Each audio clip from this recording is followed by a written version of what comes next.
Hello, everyone, and welcome back to the show. I'm super excited for today's episode because we have a very special guest who has done really, really well in his first year in real estate as a brand new agent. And he's a really good friend of mine, all the way going back into like our childhood as well.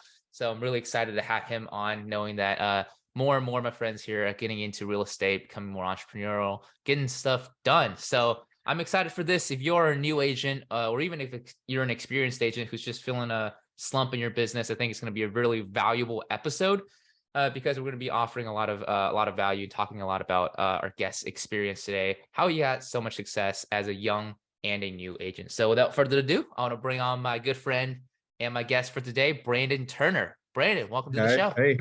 hey, thank you for having me. How are you doing today?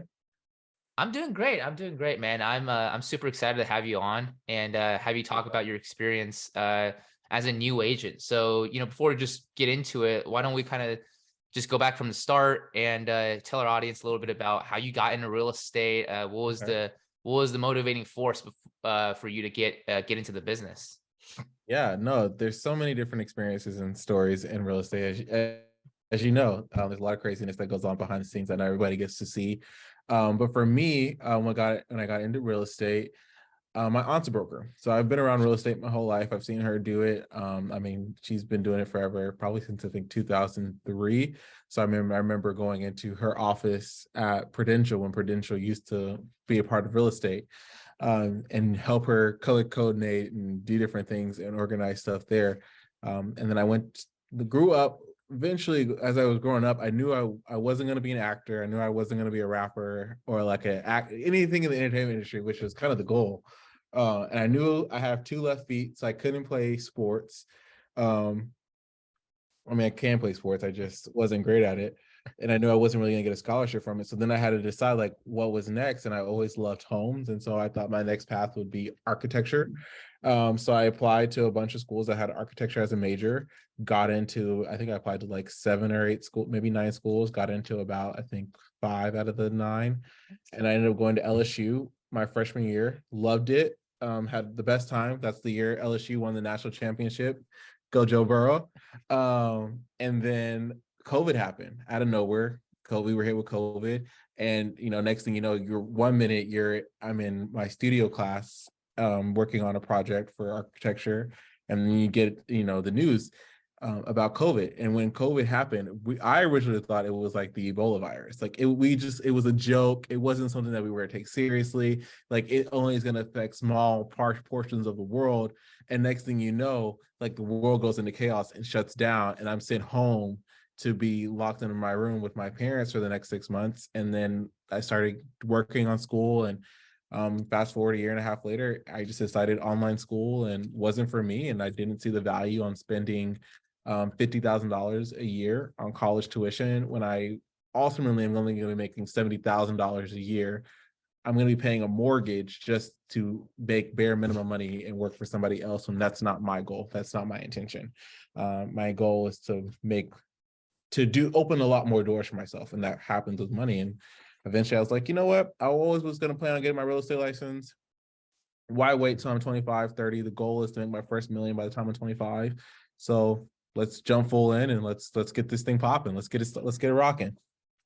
Yeah, and rocking you did, right? You got it rocking, and you got it rocking quite quickly as well. So I mean, I props to wouldn't that. say quite quickly. I think, of course, with anything, I think, as I said, social media, we utilize it to promote ourselves, and we utilize it to highlight our best features and what's kind of going on. We highlight all those things. But I feel like I said, there's a lot of things behind the scenes that not everybody sees.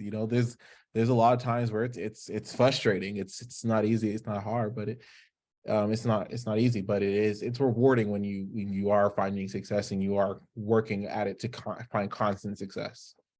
Absolutely. And we're definitely going to talk a little bit about that and hear a little bit more about your experience on dealing with stuff like that for people either aspiring to be real estate agents listening to this or newer agents coming into the industry. But I just want to really touch on something really quickly here. And that's your decision to kind of drop out of school and get your real estate license and go into business for yourself. Because that was the decision that I had to make as well. And a best decision of my life for sure up to this point.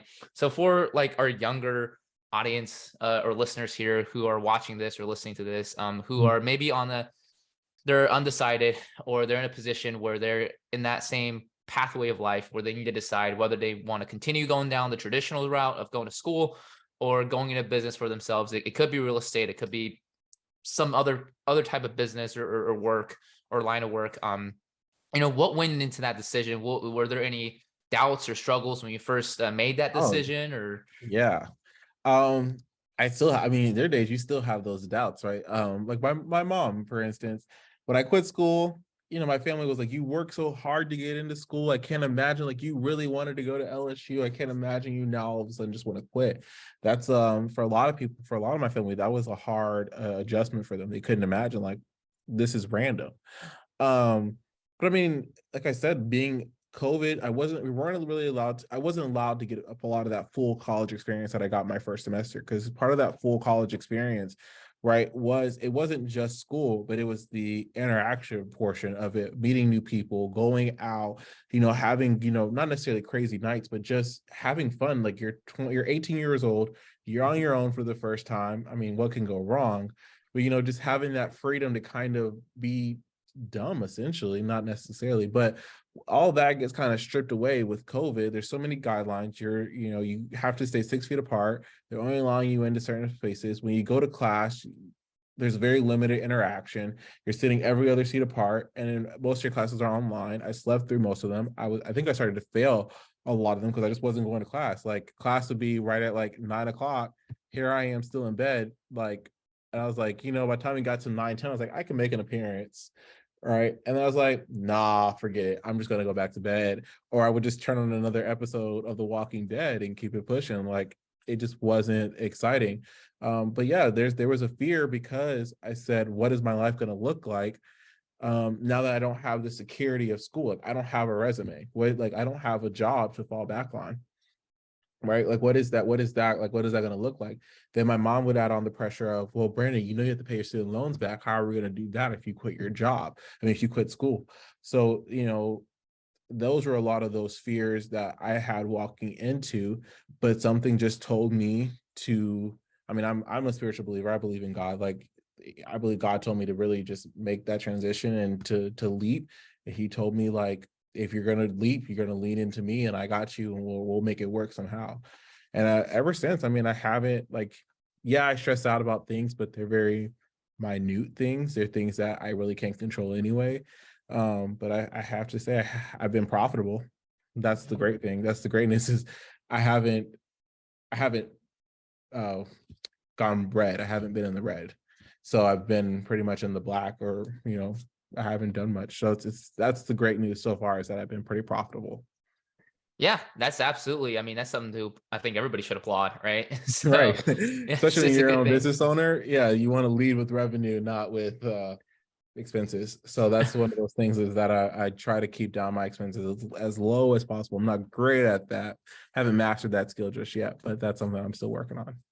Right. And I mean, we're starting early, right? You're starting young. And there's a lot of people in their 40s and 50s who don't know how to do that. And, they probably never will. So I think it's, a commendable skill set that you're trying to acquire, and you're, doing it right now as well. So Mhm. that's awesome, man. But yeah, I mean, just like really, I guess like really quick answer, like the dropping out of school, the stuff that you're stressing out over in school versus the stuff that you're stressing out in business, what would you say? Like, was it a good, like, if there's people who have doubts about it, right, who are in school right now, who says, what if I go out on my own and, I'm just going to be so burned out and I'm just going to be back in a year or something like that. What would you say is your experience in that? Like between the two, comparing the two, which one was more draining on you mentally? And obviously there's one that's going to bring you more reward just based on where Sure. you are now. So I mean, like the one that was more like mentally and just emotionally draining, I think, was school, because I mean, there you go.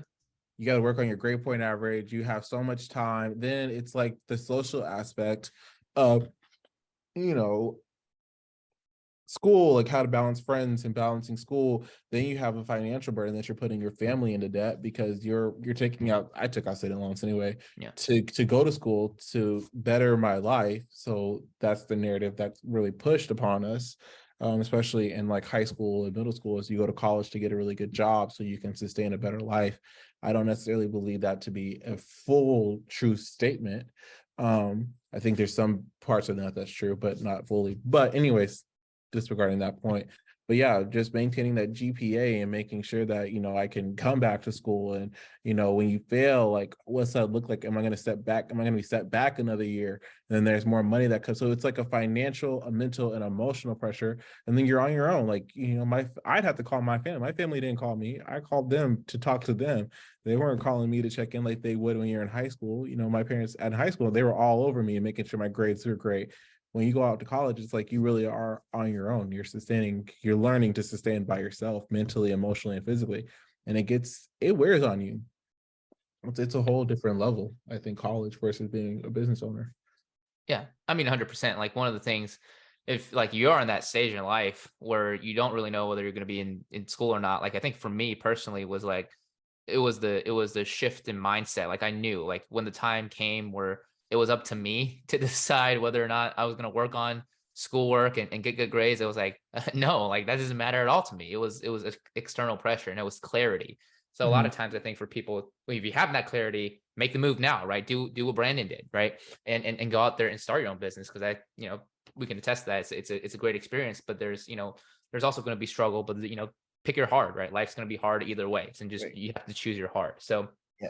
speaking of And I that, think now yeah, go ahead. looking, no, sorry. I was like looking at it now. I think I have a mentor now, and because I was working on another job and I quit that job, and they said realistically, when you look at what the potential is, if you work really hard at what your potential is, because when you're your own boss, you're your own employee, there's an unlimited amount of how much you make. When you're trying to just take what you can get at that moment, it's not much. And it's, you have to decide at what point in time what's more important, your time or your monetary value. And I think at that time I wasn't making a lot of money. So you go with your time is more important. Yeah, 100%. So, and I think that's a really good transition into just talking more about the challenges as a new agent as well. So specifically in real estate. So for you, like, I mean, you've been in probably like just around a year or so. So what would you say is probably like some of your biggest struggles just getting into it, just at the very beginning as a real estate agent? Because I think a lot of people don't understand what it takes or like what being a realtor really is. I So know I think TV has you can really speak on that. glamorized real estate, especially selling Sunset. Um, it's a lot of a lot of days, and a lot of hours you spend just trying to get the business, right? You can sit here, we could pay to get our licenses, we can pay to join these MLS fees and pay all these, brokerage fees and things like that. But it's not until you really get the business that you can, I feel like you can really sit here and say, I'm a full professional real estate agent. I know how to at least walk you through one transaction because I've done one transaction. It's not till then I feel like you can really sit here and say I'm a real estate agent, because you're still trying to get business. That's the struggle part right there, is getting that business. Everything else is minute. It's the hardest part is getting the business and finding business, and working with people who are able, willing, and ready to buy or sell their homes, and then navigating those relationships, I think. But the hardest part is just getting the business, for sure. Yeah, and that's the big thing people miss, in my opinion. I think when they get into real estate, is they don't understand they have to generate leads, right? Well, I remember when I sat down and interviewed with my brokerage, I think I asked them if I was going to get, because I'm so used to being an employee where they pay you to get trained. I asked them, I said, so like, what is my pay going to be for like training? Like, how does this work? And then like, who's providing me these leads, and are they ready to go? Because I'm ready to make my money. And then they were like, no, like, that's not how this works. Like, you can get paid if you close a deal when you're still training. And then they're like, and then we don't give you leads. You have to go out and you have to earn your own leads. We don't give you leads. And so, as I said, and then you're trying to figure out, well, how do I get leads? And then figuring out what lead gen methods work best for you. I'm still trying to figure out what lead gen methods work best for me. Yeah, yeah. I mean, it's the most important thing, but it's also the hardest part of the job. Yeah, I mean, I think the longer you're in it, because I mean, I've done everything. I've door knocked, I've cold Mhm. call, I've done open houses, I've done social media, I've gotten deals from all all forms of that lead gen. Now it's just tracking those numbers to see where most of that business is coming from, and then narrowing it down to that one thing for me to hyper focus on more of. Oh, good. Yeah, and that's good, because there's a lot of people who haven't tried all of those things, and you have, and I want to get your take on this as well. So like from all of those different lead generation methods, door knocking, cold calling, social media, all the types, there's probably 100 out there. I've For seen sure, for books sure. and videos on that. So in your opinion, as somebody who is newer, who, the first thing they tell you to do is to go out and get your sphere of influence. What if somebody comes in? There are people who don't necessarily have a sphere of influence because they're new to a city, new to a town, new to life, whatever it might be. So out of all the stuff that you've tried, what do you think as a new agent they should start with, right? It might not be the one they end up on, but what should they start Right. with just to get that momentum? So I think no matter what, I always tell people, because everybody, it's uncomfortable. You have to get out of your comfort zone. That's the first most important step. Because it's none of it's comfortable. It's not easy. There's no I think one of the coaches I've worked with in the past, they have said the path to success is paved in I don't want to's. It's the most uncommon, it's the most uncomfortable thing that you'll do. And so cold calling is not easy, because there are days I've been cussed out. There have been days I get hung up on. It's not easy. But it's like just asking out another girl at the prom, right? It's genuinely just like, she said no, okay, now I'm gonna go find somebody else who really does want to spend time and devotion and attention on me. It's the same thing with door knocking. I know people who have made, one of the guys in our office, a colleague of mine, he's from Wichita Falls, Texas. He only moved here because of his wife. His wife is from Sugar Land. She went to Clements. But he built most of his business. I think he did over $5 million in volume his first year. He also capped his first year. Yeah, he did like 5 million in production or something like that. But he did that all through door knocking, or most of it through door knocking, because he didn't have much of a sphere here. So he built one through door knocking. I know a lot of people who've made a sphere through cold calling. So I just think you have, in my opinion, I would always recommend just try everything out. And if you don't see any results after 90 to 180 days, then it's not working out. So then we need to go back and we need to find another lead gen, try it out for 60 to 90 days. And if that doesn't work, then that's not the right method for you. And you just keep trying, and you keep trying to evolve it as you go on to perfect it, but you have to do it consistently for at least 90 to 180 days for sure. Yep, that's the word, consistency, right? I think a Mhm. lot of people miss that part of it. Is if you haven't given it an actual shot, then you can't say that it doesn't work. Somebody will cold call 5 people and they get no response, and then they'll say, well, this doesn't work. Well, you only Yeah. cold call 5 people. Only So cold that's call. And then the thing is, some people will sit here and they'll just dial 5 numbers and then they don't answer. Like, oh, cold calling doesn't work. I'm like, no, the goal is to make 20 contacts, meaning you've talked to 20 people, and just seeing where you can get with the 20 people that you talk to, right? And out of those 20 people, there are days will only get one person to say, yes, I can give you my contact information, stay in touch. And there are days I get told, get the hell out of my phone, stop calling me, take me off your list. I told a realtor I'm not working with realtors. I get told that at least 12, 16 times a day. But it's the 4 that tell me, yes, keep in touch. And then you follow back up with them, you know, quarterly or once a week. If they're really interested, they say, yes, I want to sell my house tomorrow. And then you call them like every single day until they tell you to stop calling you. Right. right. Yeah, I mean it's a numbers game, right? And then you have to track the right metrics. I think that's very important that you brought that up, because it's, you can call 100 people and they don't answer, and maybe you do something you did, you just call the wrong number or whatever. It doesn't matter, right? You're talking about making contacts. That's the metric you need to track. 20 contacts, right? Because you can't have an appointment with somebody unless you have a contact with them, right?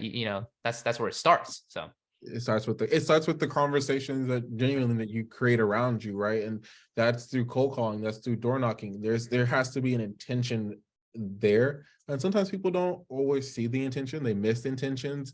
I know I did, like, all the things I'm saying to you, this just clicked for me maybe within the last 6 months. Like, I mean, I track my numbers, I've always tracked my numbers, but to understand why I track my numbers, that wasn't always there. Understanding what forms of lead gen is working for me, didn't understand that point in the conversation. Understanding consistency, that didn't click for me maybe until a year to a year and a half into business. I mean, it took a minute for all these things to click. I mean, I've heard this everything I said, I've heard it 20 different times, but it wasn't until time 21 that I really understood what I was saying, what they were telling me, and all these trainings and things that I'm going to. I'm paying all this money. I'm like, well, nothing's happening. That's because I haven't been consistent. Yeah, exactly. I mean, that's what it is. You got repetition, right? If you don't hear enough times, it's not going to resonate. But like you said, it's the 21st time, but you have to hear it 20 times for the 21st to be possible. It's the same. It's like the same thing with working out. They tell you all the time, you got to work out, do this, watch what you eat. But it's not until you do it consecutively for so many days, you actually start to see the result. And it's not until, I don't know what everybody's reason is, that you meet somebody or whatever, or the doctor tells you got to lose the weight, that you honestly start to click. But there's some point in life where it clicks with you that, oh, damn, I got to actually start to lose this weight. And then you got to consecutively do it to get the results that you need in order to shred the weight off. Yep, exactly. Just examples of this in all aspects of life, right? So, right. And one of the things I really want to kind of get your take as well is, everybody coming in, especially in their first year, first venture into business, nobody's going to get it perfect in the first try, right? And that's one of the things I think we were just talking about. Like, it took about 6 months for some of these things to click. So I think the important thing, I think, for a lot of new people coming into the industry, for them to understand is, what are some mistakes that you would say that I guess you made in your first maybe 6 months or even a year, that you would, if you were to go back, you would do it completely differently, whether if it's getting trained or if it's structuring your day, tracking numbers, doing just something that you think that was a mistake and you would go back and you would do differently if they were brand new, starting over again? Ooh, that's a great question. I would say, I mean, a lot of I don't know. I don't even know if they're mistakes, because you don't know what you don't know.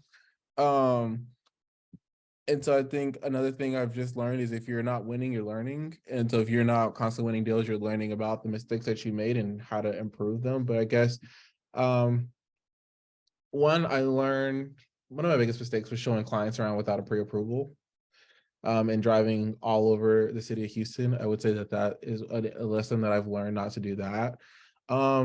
Another one is, I've also learned not to show houses with sellers. I've had that happen to me before, and it was pretty creepy. I almost thought I was going to get taken. It was a pretty weird situation. But now, like, I won't show a house if the seller's there. And if the only way I'll show it is if a realtor, if there has to be another person there, the realtor has to be there. It can't be the seller. I just find, now after that situation happened, I find that very inappropriate. And at that time, it was somebody who was looking to purchase a house, and I said, let's do it. And they told me the seller was going to walk in, and when they opened the door, it was the son, and the son just got out of prison, and they were creeping me out, and it just was not a great showing. But yeah, so those are some of the few things I've learned. I mean, also not to give away. You have to tease people with information. You can't just give out all your information, because people do utilize you. They use you. I'm talking to the people. That's a big lesson I had to learn, is people do use you, and waste your time. And biggest lesson I would say is that your time is valuable. So you have to learn to leverage your time. Yep, 100%.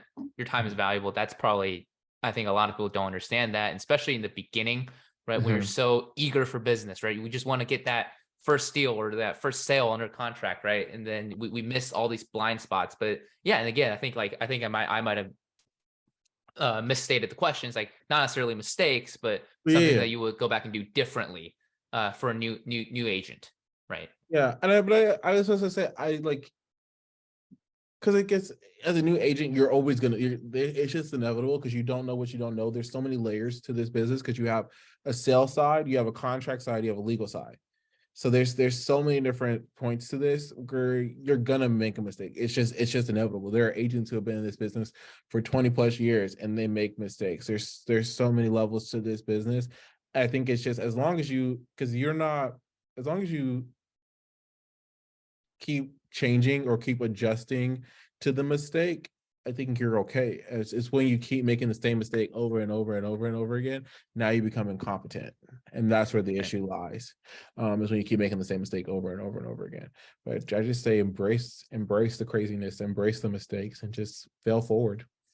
Yep, fail forward. Yeah, and then the big thing, right? I think you mentioned as well is change, right? If you do something over and over again, expect different results. That's the definition of insanity, Right. right? We've heard that. So that's awesome, man. And I think, when you were, I think when you were going over that list of things you would, as a new agent, you would have done differently. I think I'm seeing it right now just on your social media marketing that you're doing all the right things now. You're Oh, doing all appreciate the that. right things. Yeah. I need So to like get that. teasing Yeah. people with information is that one that I see it all the time. So Yeah, it's like I always compare real estate to dating because I feel like it is the same thing. Because when you're prospecting new clients, you have to tease, you have to like, I can't give away the whole cookie jar at the end of the night. I kind of gotta like tease you with a little bit more so you're interested. I can't tell you everything about myself or else you're not interested. Like, if you come in too aggressive, then you might scare people off. If you come in too passive, then you're not going to get anywhere. They're going to walk all over you. You have to assert a certain amount of dominance. It's like,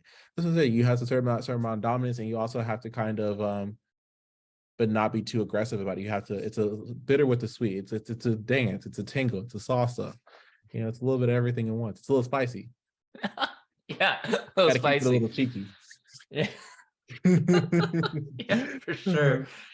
Yeah, man. It is. I mean, it is like that. It's like dating or you're prospecting, right? That's the word, right? It's Mhm. you're prospecting. You have to toe the line, right? Toe the Mhm. line between not being too aggressive with somebody in their face versus just letting them use you for information, right? And I think it does, and maybe you can talk on this as well. Like, different people have different personalities. Some people might do better being aggressive. Some people might be a little bit better being passive. So there's a difference there for sure. Yeah.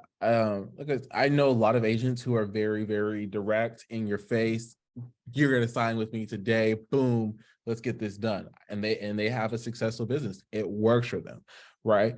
I'm not that way. I don't like forcing people's hand. I just can't do it because then I feel bad if they feel like I I just get too in my head about that kind of stuff. So for me, I can be direct. Like I'm one of those people. I'm a high I. I don't know if you know anything about the DIS system. Yeah. So like I'm a high I. I'm somebody who's I can be very influential, very powerful with my words, but I also like to have a great time and I like to make you feel like you're having a great time. I care about your feelings and and what you have to say and things like that. So for me, like I said, it's a bit of a dance, and it's also understanding people and their personalities. And understanding, if somebody's a D, right, they do like assertiveness, they do like that aggressiveness, they really are direct people, and you have to be direct with them. If somebody's an I, I'm gonna vibe off their vibe because that's the way I can get things done is by going with where they're going. They go off of vibes, but I also still have to come in with that little bit of directness, more of my personality to kind of get things moving forward. It's just one of those things that personalities, you have to understand every personality, and there's so many different ones that you can go on. I Yeah. always recommend to look up the DISC assessment if anybody doesn't know what that is, but that tells you a lot about different people's personalities.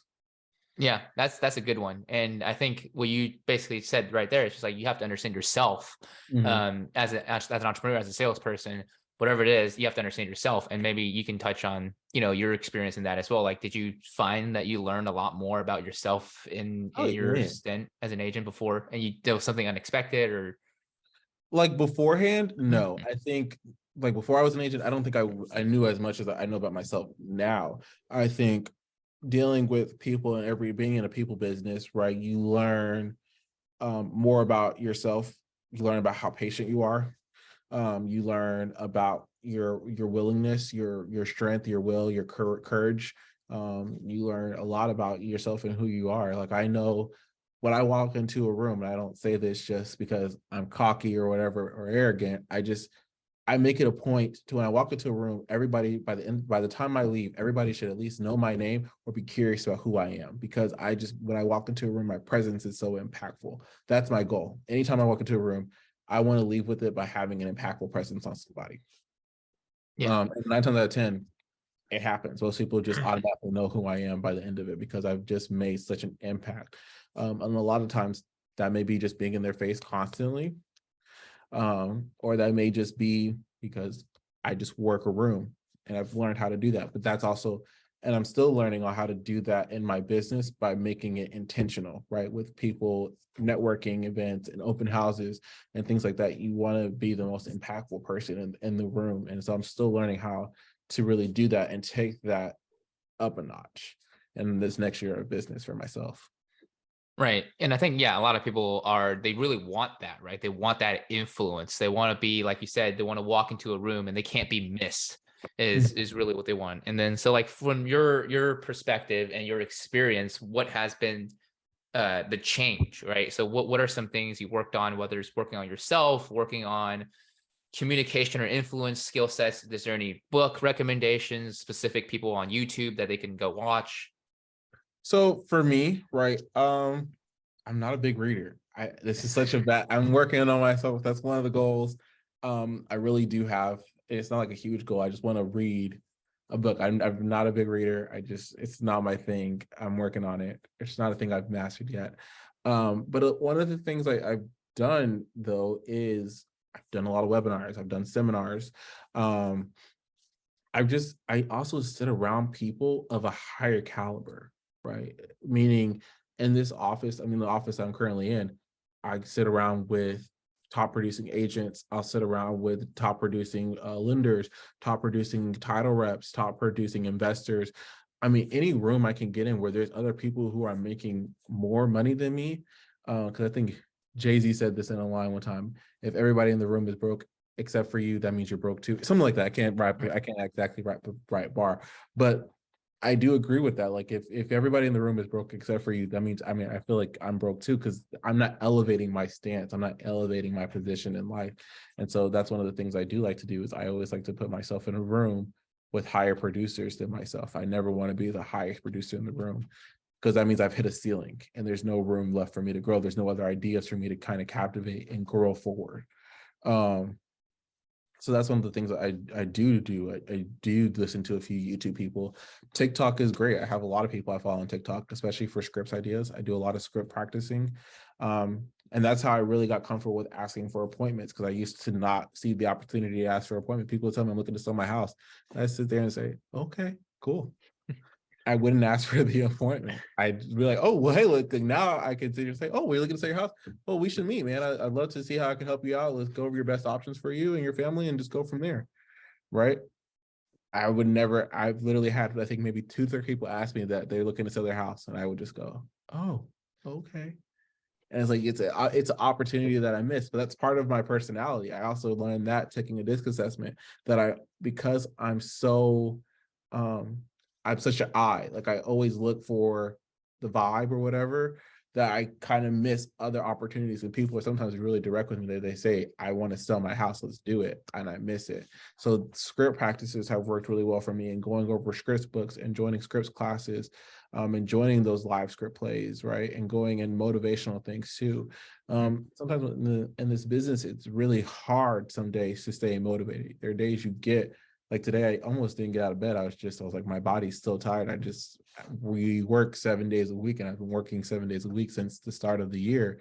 You're kind of like, oh, I want to break, but you just got to get up and you have to find something that motivates you, whether it's, a check or a song or whatever it is, whatever you got going for you. But those are some of the things that I just do. And I'm always looking to elevate and grow myself. Reading a book. I'm reading a book, How to Win Friends and Influence People. It's one of the ones I'm reading right now. And I also I'm almost done reading Shut Up and Listen by, Tillman is his last name. I can never pronounce his first name. I haven't actually heard that book one before, so I wouldn't Really? even know. Yeah. It's the guy who owns Landry's. He actually owns the stadium. He's the owner of the Rockets. And then he's also, I think it's Oh, like okay, yeah. Furtado. I can't pronounce his first name, but it's something Tillman. Yeah. It's Yeah, called I Shut Up know. and Listen. Yeah. But it's called Shut Up and Listen, and that one really just caters on service. That one's really just about service, and it's pretty good so far. So yeah, those are a few of the books I've read. And And then podcasts, I'm also not a podcast person either. So Really? I don't I don't listen to a lot of podcasts. I think I've listened to a few episodes. Gary Keller has Think Like a CEO. I've listened to a few episodes of that one and listening to his story. And then I've listened to Brandon Turner's podcasts. Your podcast, right? Well, that's a great plug. But Right. no, but Brandon Turner, the guy from Bigger Pockets, Yeah. yeah, Bigger Pockets Yeah. podcast.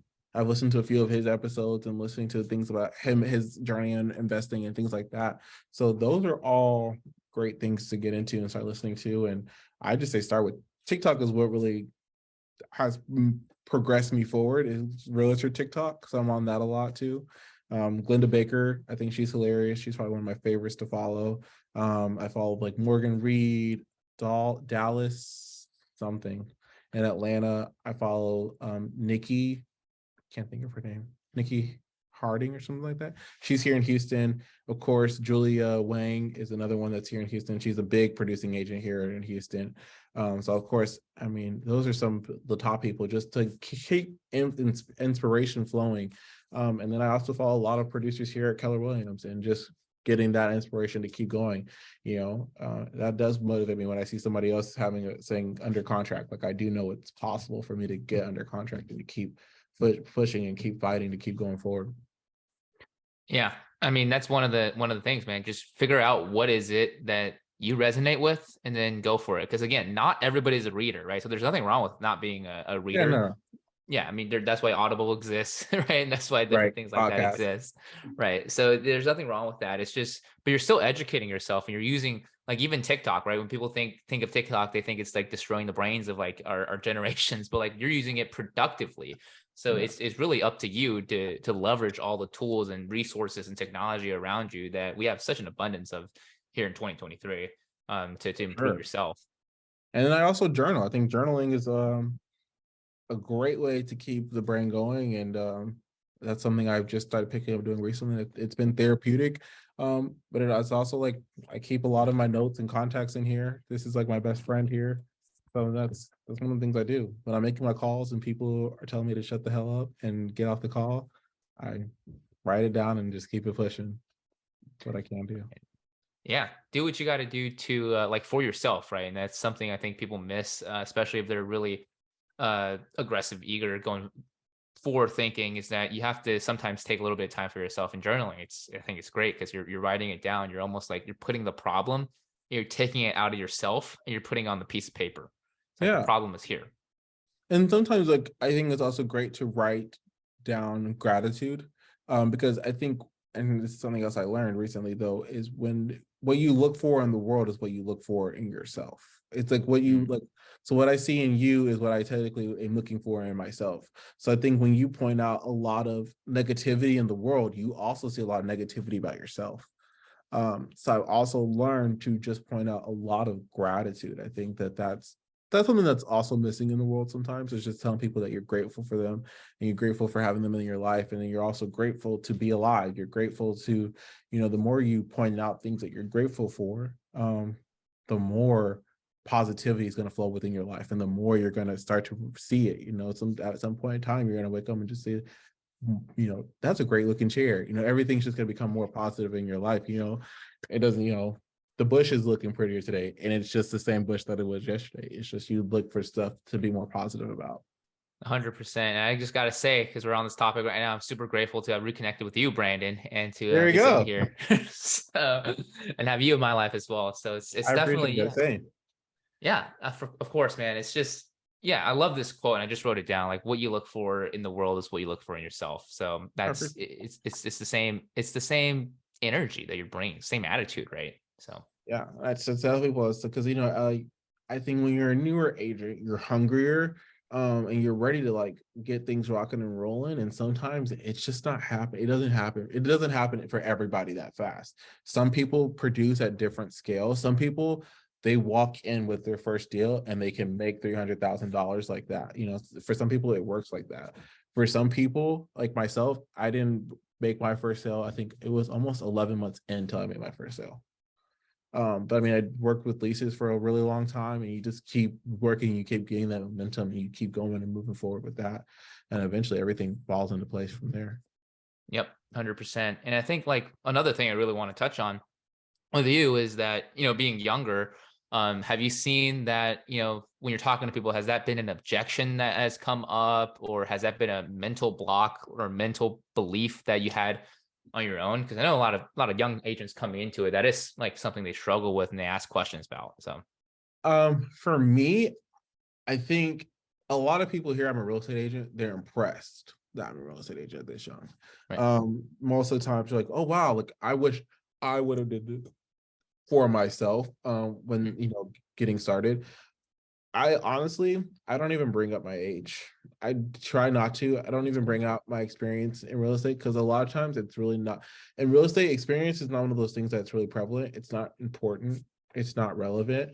I think when you start to have years in real estate and you start to have those under your belt, it's just a notch that you can add. But if you don't have either of those things, unless they really ask me about it, and if they do, I just tell them I haven't been in the business. I haven't been in the business, or what do I say? Not long enough, or not.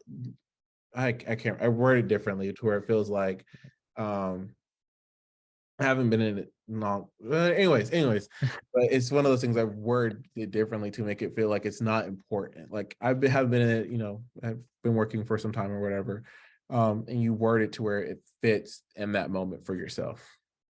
Yeah. And I think that's something that people coming in have a self-limiting belief. And Mhm. that's exactly it. And that's why I wanted you to touch on it.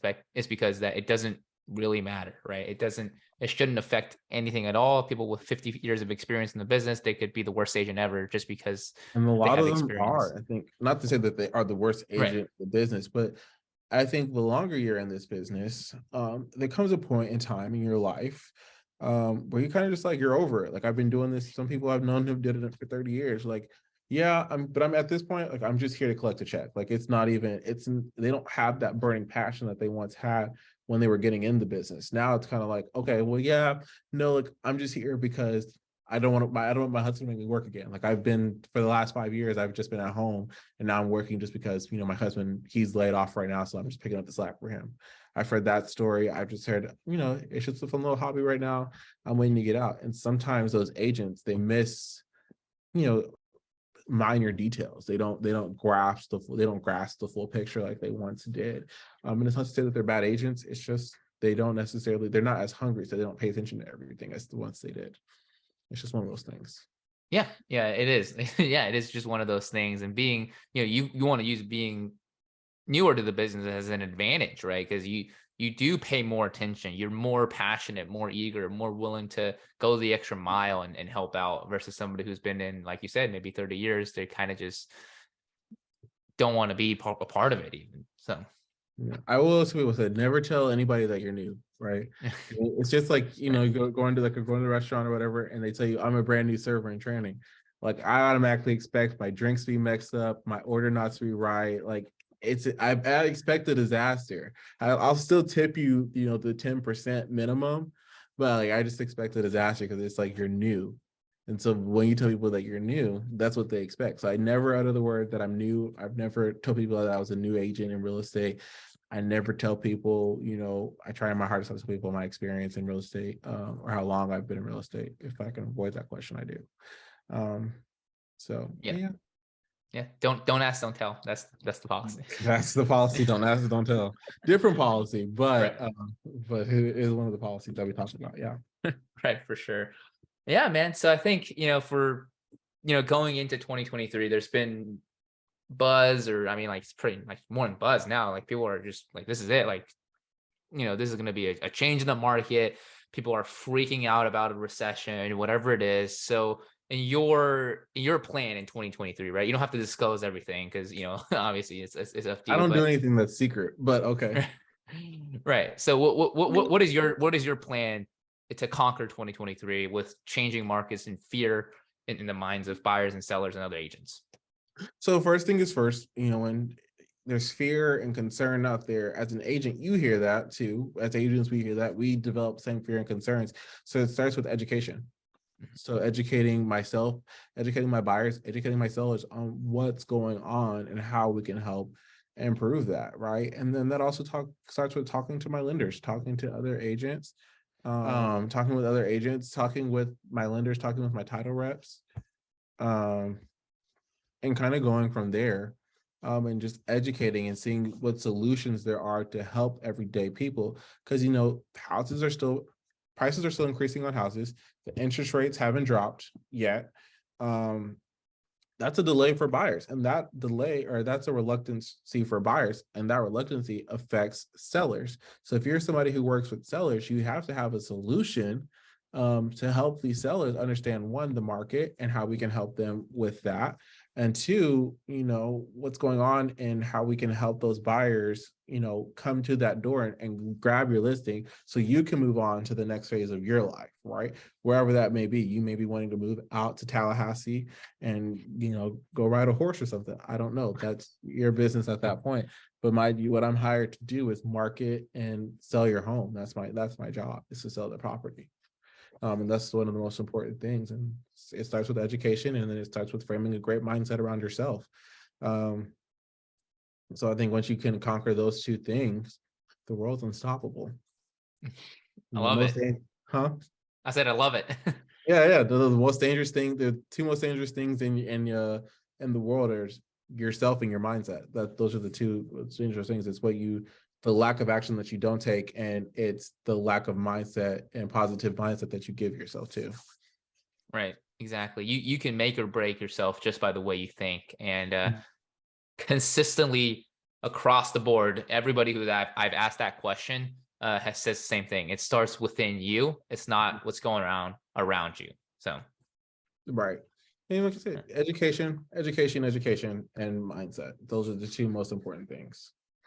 Yep. 100%, right? Education, and that's a big one too, for people to just get information, right? Because as agents, right, that's what you need to do. It's hard for, like, just because you're a realtor doesn't mean you can predict the market better than anybody else, but it is up to you to provide information to people. If I could have predicted the last 3 years of this market, man, I should play the lottery.